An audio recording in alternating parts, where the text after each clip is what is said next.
Hello all, welcome to Viji's classic time. இன்றைக்கி நம்ம veg biryani எப்படி செய்கிறதுன்னு பார்க்கலாமா? ஃபர்ஸ்ட் சோயாபீன்ஸ் எடுத்து ஹாட் வாட்டரில் போட்டு ஸ்க்வீஸ் பண்ணி எடுத்து வச்சுக்கலாம். கூடவே கேரட், பீன்ஸ், பட்டாணி, ஜிஞ்சர் கார்லிக் பேஸ்ட், ஒரு ஹேண்ட் ஃபுல் ஆஃப் கொத்தமல்லி அண்ட் புதினா லீவ்ஸ், 2 பெரிய வெங்காயம் ஸ்லைஸ் பண்ணது அண்ட் 3 தக்காளி அரைச்சி விழுது.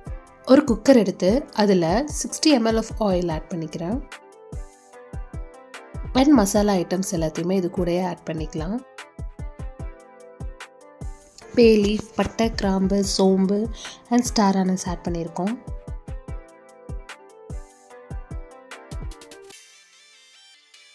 கூடவே ஆனியன் சேர்த்துக்கலாம்.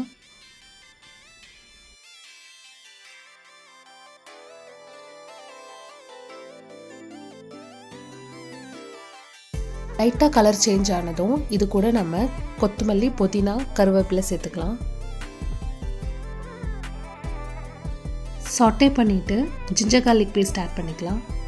இது நல்லா மிக்ஸ் பண்ணிவிட்டு நம்ம எடுத்து வச்சுருக்க எல்லா வெஜிடபிள்ஸும் இதில் ஆட் பண்ணிக்கலாம்.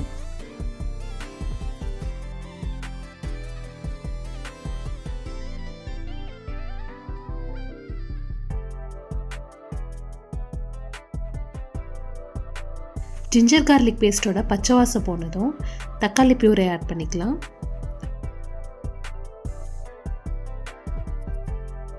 நல்லா மிக்ஸ் பண்ணிவிட்டு மசாலா ஐட்டம்ஸ் எல்லாம் சேர்த்துக்கலாம். மல்லித்தூள் 3 டீஸ்பூன், கரம் மசாலா 3 டீஸ்பூன், மஞ்சத்தூள் 1 டீஸ்பூன், மிளகாய்த்தூள் காரத்துக்கு தேவையான அளவு, கூடவே சோயா பீன்ஸும் ஆட் பண்ணிக்கலாம்.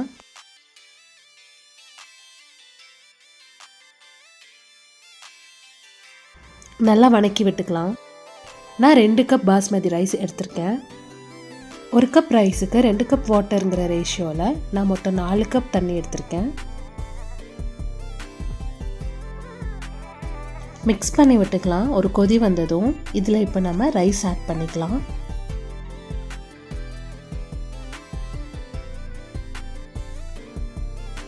நல்லா கொதி வந்ததும் குக்கர் லிட் போட்டு க்ளோஸ் பண்ணிக்கலாம். 3 விசில் கணக்கு வச்சுருக்கேன். 3 விசில் வந்ததும் ஓப்பன் பண்ணி பார்க்கலாம். உதிரி உதிரியாக வெஜ் பிரியாணி சூடாகவும் சுவையாகவும் ரெடி ஆகிருக்கு. இந்த மாதிரி குயிக் ரெசிபீஸ்க்கு நம்ம சேனலை லைக், ஷேர் அண்ட் சப்ஸ்கிரைப் பண்ணி வச்சுக்கோங்க. And thank you all for subscribing as.